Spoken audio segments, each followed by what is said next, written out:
nossa primeira convidada aqui tem 18 anos de experiência em áreas de trade marketing, gerenciamento de categorias, shopper e consumer insights, CMI e pesquisa de mercado. Nos últimos 11 anos, esteve em institutos de pesquisa de mercado, liderando grandes contas, principalmente da cesta de higiene, beleza e limpeza.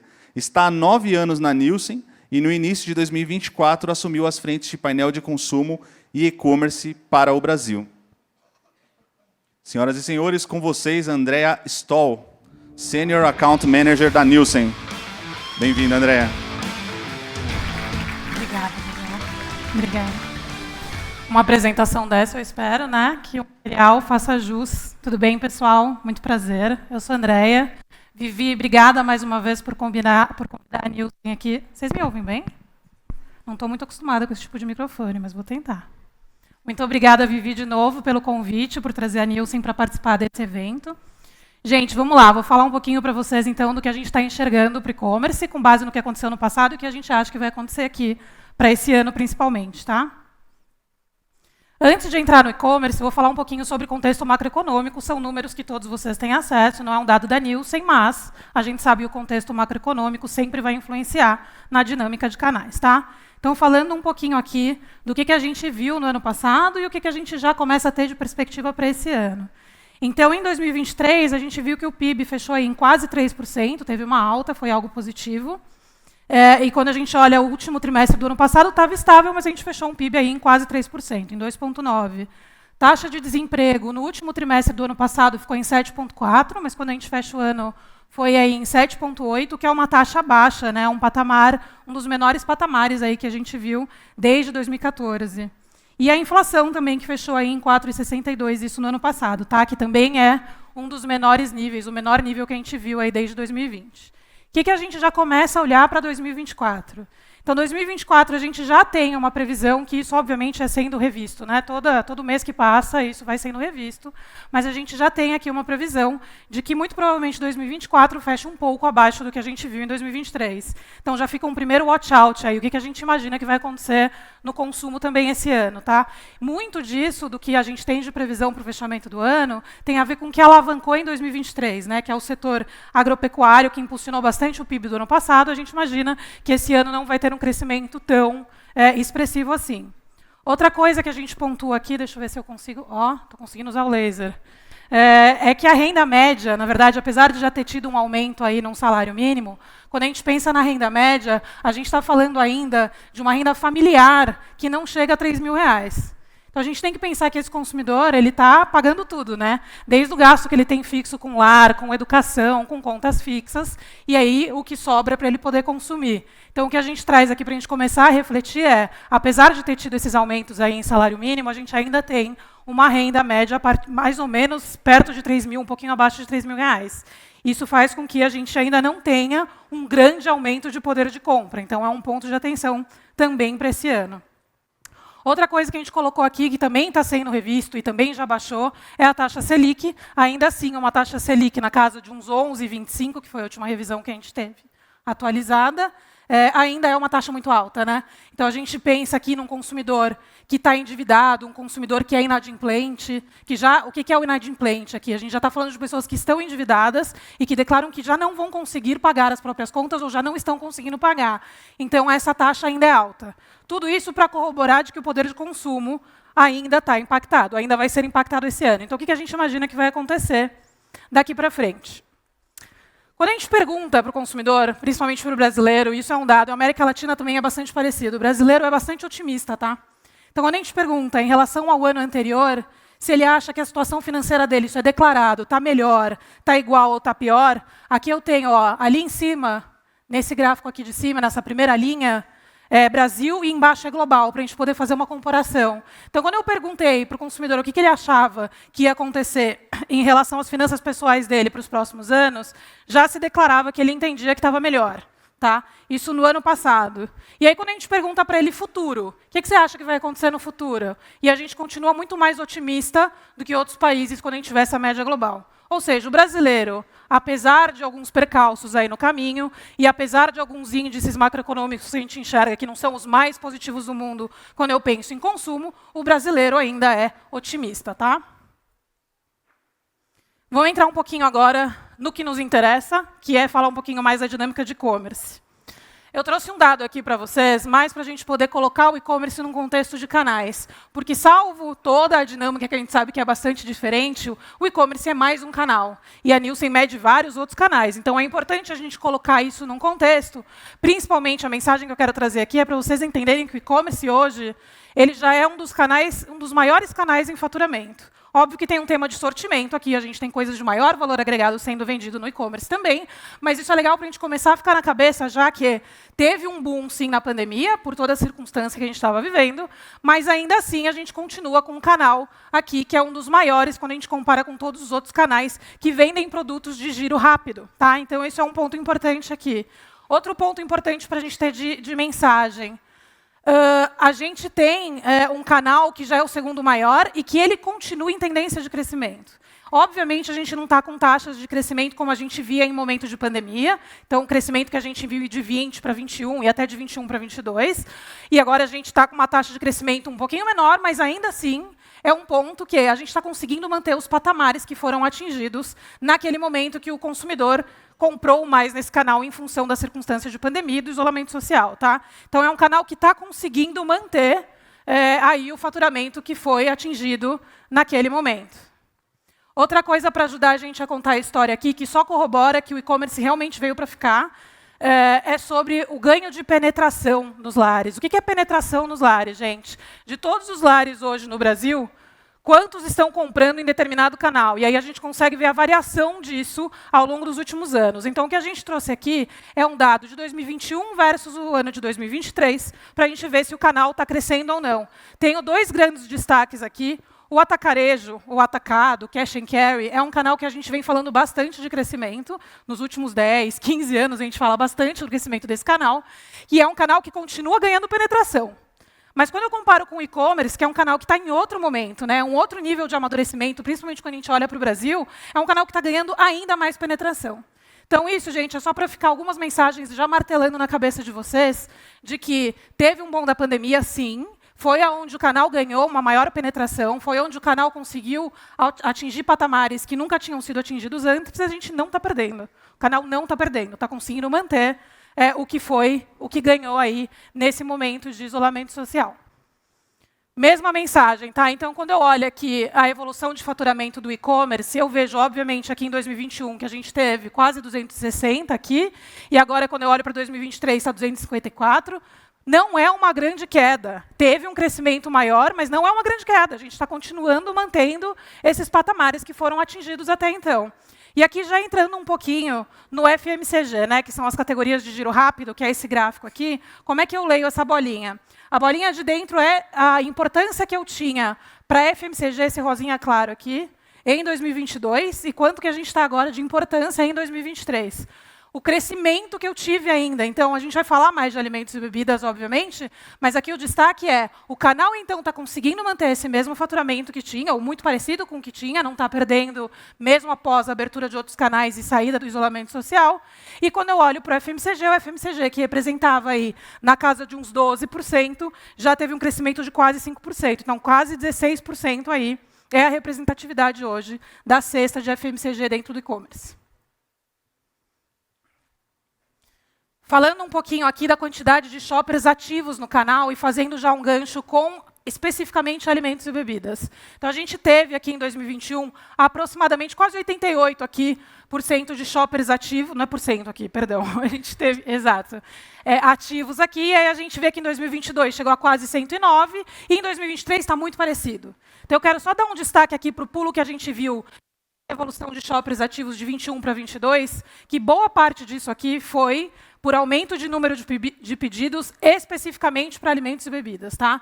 Então, o que a gente vem trazendo consistentemente de mensagem, quando a gente fala do canal, e no fórum anterior, que o Marcelo estava aqui apresentando o dado da Nielsen, a gente já estava trazendo essa informação de que alimentos e bebidas é uma das cestas que mais consegue trazer shoppers para esse canal. E a gente continua vendo isso acontecer. A gente vai quebrar um pouquinho a informação daqui a pouquinho para alimentos e bebidas para dar alguns destaques, mas essa é uma mensagem de que realmente alimentos e bebidas foi a cesta que conseguiu trazer aí um número maior de shoppers ativos no canal.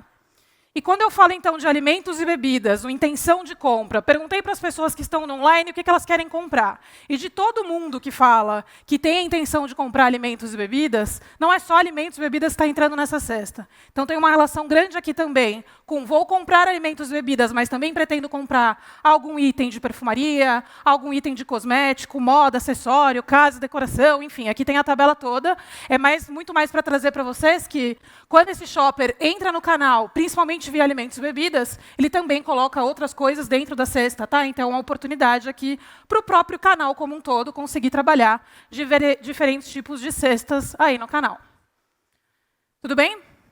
Vamos falar um pouquinho agora de missão de compra nesse canal, que corrobora muito com o que a gente está falando, de que, de fato, a cesta de alimentos e bebidas e o crescimento de FMCG no canal traz, de que hoje, quando a gente conversa com os shoppers para entender por que esse shopper está comprando no e-commerce, qual que é a grande missão dele de estar comprando lá dentro, o que mais aparece, quase 50% das menções aí, falando sobre compras de abastecimento e reposição.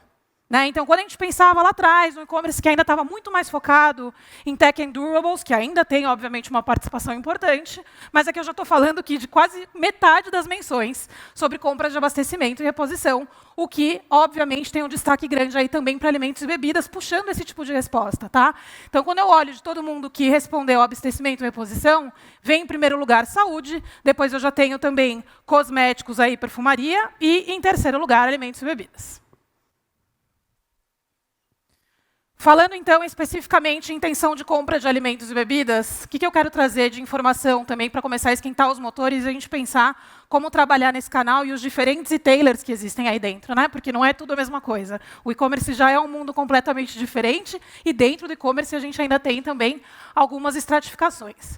O que a gente trouxe aqui? Então, de todo mundo que declara compra de alimentos e bebidas ou que compra alimentos e bebidas no e-commerce, quais são as principais cadeias, varejos, bandeiras que aparecem aí como o que a gente está chamando aqui de top of mind, ou seja, declarado o que eu penso quando eu vou comprar alimentos e bebidas. E o que aparece em primeiro lugar aqui, a gente vê um iFood, seguido de Amazon. Temos um Brick and Click aqui, que já é muito conhecido por isso mesmo, né, por vender alimentos, bebidas, perfumaria, que é o Carrefour. Em quarto lugar, Mercado Livre. E em quinto lugar, a gente vê Pão de Açúcar. Qual que é a primeira coisa quando a gente, analítico de dado, começou a olhar para isso, começou a se perguntar, mas por que o e-commerce já está aparecendo como destaque? Né? A gente está falando de bandeiras aqui, que basicamente, ou de dinâmicas de canais, que basicamente são e-commerce, puro e-commerce. Né? Por que estão aparecendo aqui e não estão aparecendo outras bandeiras aí no lugar? Né? Ou também estão aparecendo, mas o que tem destaque, por exemplo, para a compra de alimentos e bebidas, uma Amazon. Aqui falando aí, então, dos peer players, que é onde a gente enxerga aí, por exemplo, a Amazon, que eu acabei de comentar, a gente vê que os peer players eles estão crescendo bastante, ganhando espaço, versus os demais tipos de operação em e-commerce ao longo dos últimos anos. E isso também aconteceu agora, de 2022 para 2023. Tá? Então, aqui, como é que eu leio esse gráfico? Aqui são os tipos de operação e importância em faturamento dos tipos de operação. E Pure Players, que é onde teve o exemplo que eu comentei de Amazon aqui, mas tem vários outros aqui dentro, ganhou aqui uma importância de participação para o total do canal e-commerce também. Então, é, de fato, uma dinâmica aqui de venda do canal e-commerce que a gente precisa prestar atenção e entender o que está acontecendo e o que eles estão fazendo de diferente, que a gente possa se apropriar aqui de alguns benchmarks também para ver como é que a gente alavanca o canal como um todo. Boa. E aqui, para a gente começar a fazer essas comparações do que eu estou chamando de pure players com o restante do e-commerce. Então, o que eu tenho aqui? É uma tabelinha, basicamente são duas tabelas. A da esquerda, eu estou falando do total e-commerce e é o ranking aqui de GMV, de faturamento, das categorias para o total e-commerce e o ranking que a gente vê para os pure players. Então, quando eu olho ali na tabela da esquerda, eu ainda tenho, pontuando mais em faturamento para o total do canal, que é algo que já está muito mais consolidado do que outras cestas dentro do canal. Eu vejo aqui eletrodomésticos, eu vejo telefonia, casa e decoração. Quando eu começo a falar de FMCG, que são esses produtos de giro rápido, eu vou olhar ali uma perfumaria, itens de perfumaria e cosméticos em sexto lugar, saúde em sétimo lugar, alimentos e bebidas em 10º lugar. Isso geral e-commerce, tá? E aí, quando eu olho para esses caras que estão crescendo, né, que estão tendo destaque, que são os pure players, o que aparece já em primeiro lugar para eles quando eu olho o GMV total?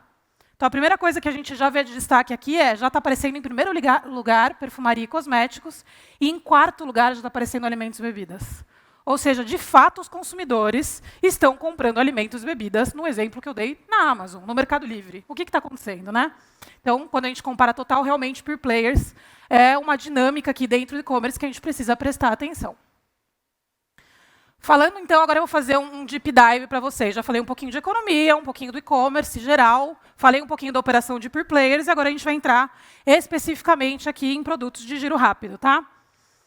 Então, quando eu quebro aqui o total e-commerce, quanto que eu tive de variação? E como é que eu vou ler essa informação aqui? Então, à esquerda, eu tenho qual foi a variação para a cesta, qual que é a importância que eu tenho a variação que foi da cesta de FMCG dentro do e-commerce. Lembram que eu comentei com vocês naquele gráfico de bolinhas que o e-commerce estava saindo, o FMCG dentro do e-commerce saía de 12,5 e ia ali para uns 15, quase 16, é desses 4,9 que cresceu aqui do 12,5 para os 15, quase 16, e eu estou desmembrando isso dentro das cestas para ver quem, de fato, está trazendo ou contribuindo positivamente ou negativamente para essa variação que eu vi no último ano, tá? Então, é assim que a gente vai ler a informação. E aqui que eu já tenho de destaque de cara, de saída, é que alimentos, ou seja, a cesta de alimentos, e daqui a pouco eu vou mostrar para vocês alguns exemplos de categorias, que está puxando aqui essa variação e esse crescimento de importância do FMCG para o total do e-commerce. A gente vê aqui que bebidas teve uma queda, mas, na verdade, isso aqui é muito mais puxado pelo número de pedidos, já dando um spoiler do que eu vou mostrar para vocês um pouquinho mais para frente. Número de pedidos, não. Valor do ticket, perdão. É isso que está puxando principalmente, e a gente vai ver que a cesta de alimentos tem uma dinâmica um pouquinho diferente, tá? Então, agora já quebrando, dentro de alimentos e bebidas, o que a gente entendeu de dinâmica que está diferente de uma para outra, né? Porque, como a gente viu no slide anterior, uma está com um crescimento e contribuindo mais para essa movimentação e importância do total FMCG dentro do e-commerce, e a outra está, apesar de ainda bastante importante também, caindo um pouquinho. O que a gente vê de diferenças aqui? Quando eu olho para a dinâmica de alimentos, gente, o que a gente está vendo é uma possível mudança de comportamento do consumidor.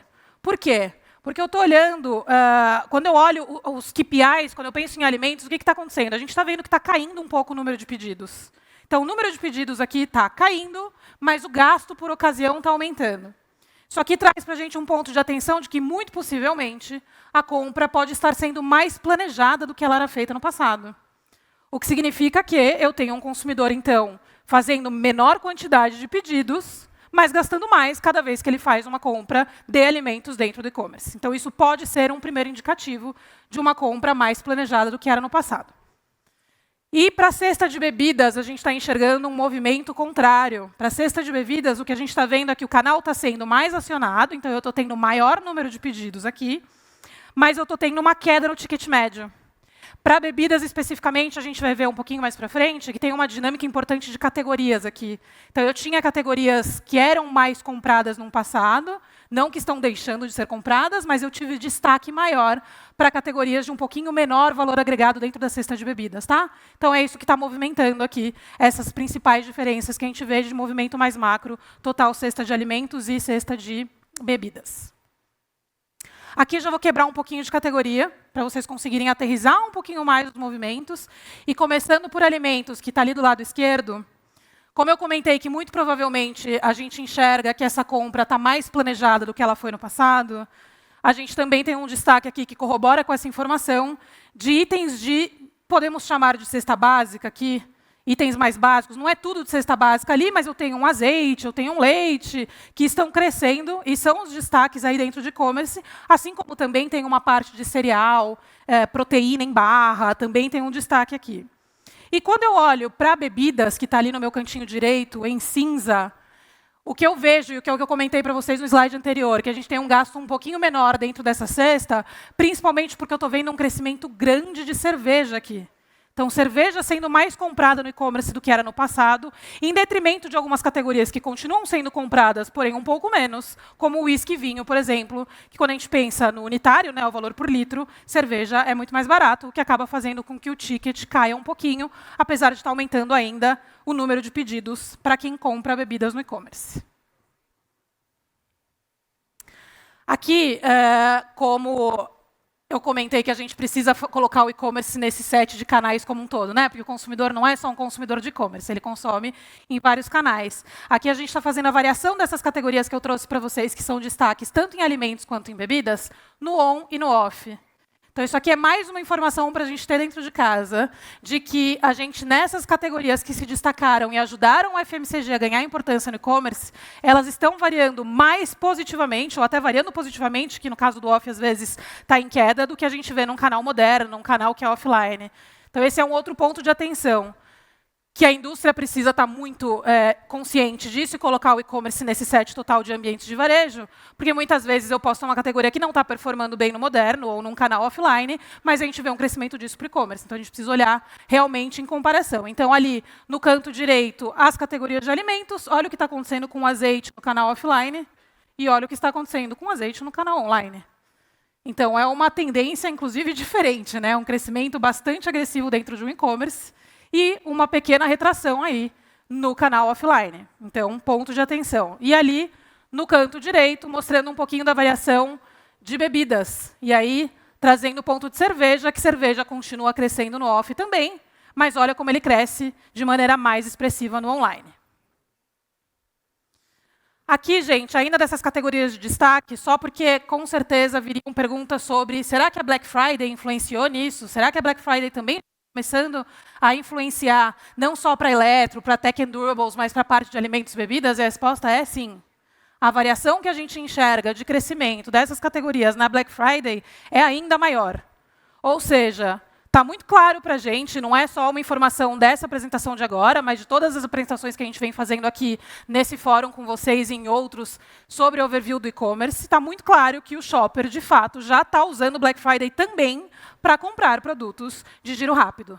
Né? Saiu um pouco do que era uma Black Friday muito focada em comprar uma televisão, comprar uma geladeira. Não que isso não aconteça, mas também já está acontecendo aqui uma dinâmica forte para Black Friday também dentro das categorias de giro rápido. Tá? Eu acho que eu fui muito rápida, Vivi. Vou até devolver. Calma, não fechei ainda. Vou fechar, só os principais aprendizados. Então, nada de novo aqui, gente, mas o que eu quero, e que eu sei que vocês vão assistir muitas palestras ao longo do dia, é que alguns recados precisam estar muito, muito claros para vocês aqui do material que a gente trouxe. Então, primeiro, o e-commerce, obviamente, ele está em um patamar diferente de outros canais do offline. Obviamente, também teve um boom grande aí em época de pandemia, mas é um canal que continua se desenvolvendo, continua com patamares grandes aí de faturamento, continua tendo uma base grande de shoppers ativos. Então, a gente precisa continuar acompanhando para ver até quando cresce, aonde a gente entende que já está estável, o que ainda precisa trabalhar. Por enquanto, a gente entende que é um canal que conseguiu atingir um patamar e que continua se desenvolvendo. Então, a gente precisa ficar com essa mensagem no radar.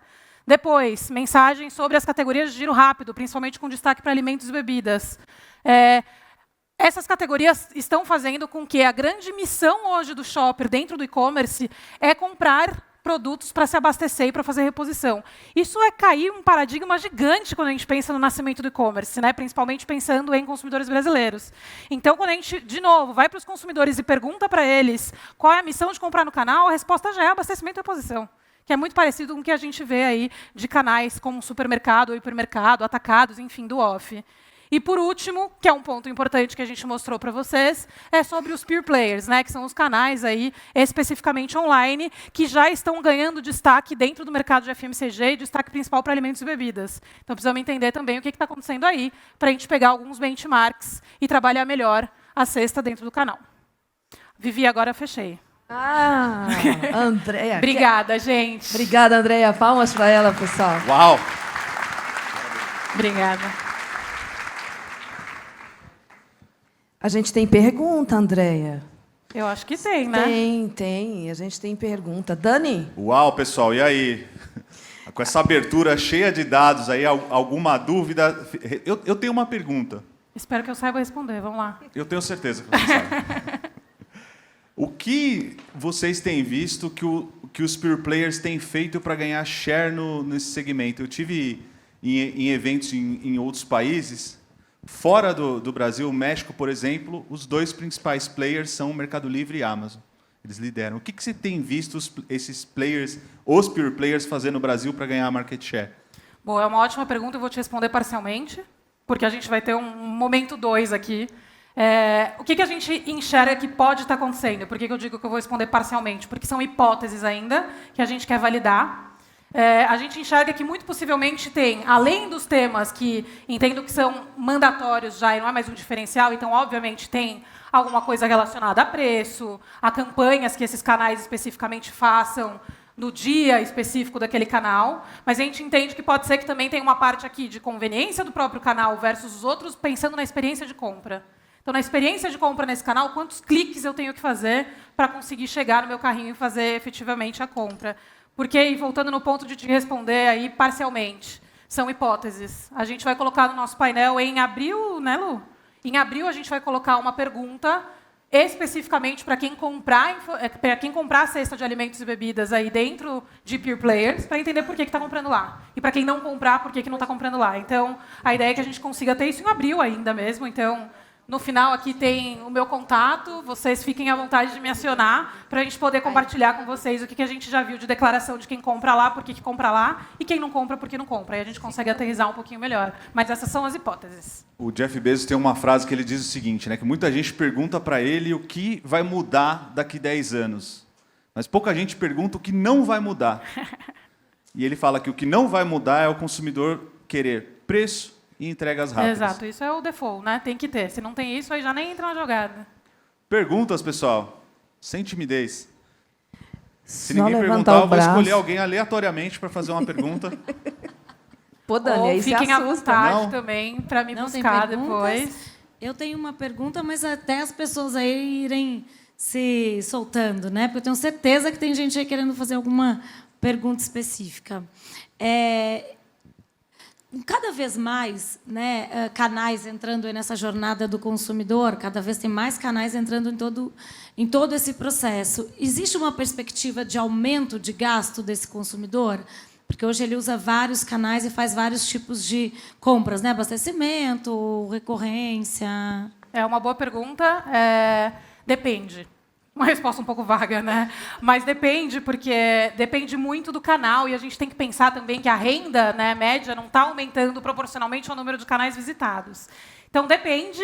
Ouso dizer que uma média geral é que não necessariamente vai aumentar o gasto dele. O que muito provavelmente vai acontecer é o canal que conseguir oferecer um portfólio, e como você muito bem disse, um preço, né, porque isso já é mandatório, é o canal que vai levar mais. Então, a gente precisa garantir que, no momento que ele está no meu canal, seja um off ou online, quando ele está navegando na minha página, que eu consiga ter uma experiência para ele que seja prazerável, ótimo, acabei de inventar uma palavra.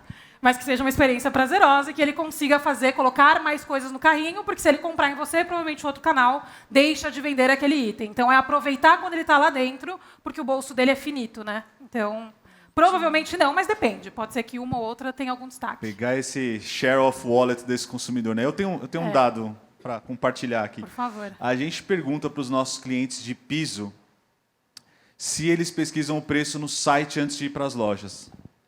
A gente tem 43 lojas, são 2 milhões de cupons por mês, para dar uma ordem de grandeza, e a gente perguntou para o consumidor se ele pesquisa o preço antes de ir para a loja física. A resposta foi 30% dos consumidores responderam que sim, que eles pesquisam o preço no site antes de ir para a loja. Isso faz a gente tomar uma série de decisões, Sim, né? E é bastante coisa, né? 30% 30% pesquisando dos- antes. Exato. É E bastante coisa. e aí isso conecta com a pergunta que a Paula colocou, né? Se o consumidor acessando mais canais... Eu vi um dado de vocês ano passado que dizia que o consumidor hoje acessa 9 canais para comprar, para fazer suas compras. Em média, 9 canais por mês. Por mês. É. E isso faz Bastante entrar coisa. no nosso mapa de concorrência. Antigamente, o que o varejo fazia? Ele se comparava com os players do mesmo formato. Né? Aí você passa a olhar dá, agora. né? A gente, como atacarejo, olha também o pricing do varejo. Agora a gente começa a olhar pricing de farma isso. também. É isso. Porque uma parte do mix concorre ali. É isso, a gente precisa olhar o e-commerce, obviamente, com todas as exceções que a gente sabe que tem, porque a dinâmica é bastante diferente, mas o consumidor é o mesmo. Então, a gente precisa colocar o e-commerce dentro desse pacote, a indústria precisa começar a trabalhar isso, né, para poder pegar esse bolso aí também nesse canal e não deixar de fora, porque a gente está falando muito de um consumidor atual, né, do consumidor que veio da pandemia e começou a comprar no e-commerce e continua. Mas essa nova geração? Para eles vai ser muito mais natural do que essa geração que está entrando agora. Então, e aqui a gente está falando muito de bricks and clicks, de peer players, e essas vendas que vão ter por aplicativo, né? E essas vendas no TikTok, por exemplo, que na China, se eu não me engano, se eu não estou falando abobrinha, já, pensando em vendas online, já é o primeiro canal. TikTok Shop, né? Exatamente. Tá chegando no Tá Brasil chegando. aí, todo mundo de olho no A gente TikTok. precisa estar à frente disso, né? Porque vai chegar. O maior usuário de TikTok da minha casa é a minha filha. Então. Eu nem tenho, eu preciso baixar porque estou ficando para trás. Já. Não dá para ficar para trás. E ano passado também vocês trouxeram um dado que mostra que, hoje você repetiu esse dado aqui, que o consumidor, ele cai o volume de compra dele, né? O volume de transações cai, porém o ticket médio aumenta absurdamente, Sim. o que sugere que o consumidor está atrás de uma compra mais de abastecimento. Mais exato. E eu vi ali só 7% dos consumidores esperando compras de urgência. Como é que você acha que isso muda a dinâmica do negócio aí para 2024? Muito provavelmente as compras planejadas vão continuar aumentando, tá? Porque quando a gente pensa numa curva de crescimento do canal, e, gente, não me entendam errado, não está no patamar que a gente vai chegar como canal. Acho que tem muita coisa para crescer ainda. Mas quando a gente pensa no desenvolvimento do canal, é natural que isso vá acontecendo. Então, um canal que a gente entra primeiro para fazer uma compra um pouco menor, uma compra emergencial, até para ver se vai dar certo, né? Inclusive, antes de pandemia, quando a gente pensava na dinâmica desse canal, existia ainda um medo do consumidor, que não é que não existe mais, mas está muito menor, sobre barreira de entrada muito atrelada a será que o que eu comprei é o que eu vou receber em casa? E que a gente entende que esse tipo de barreira já caiu.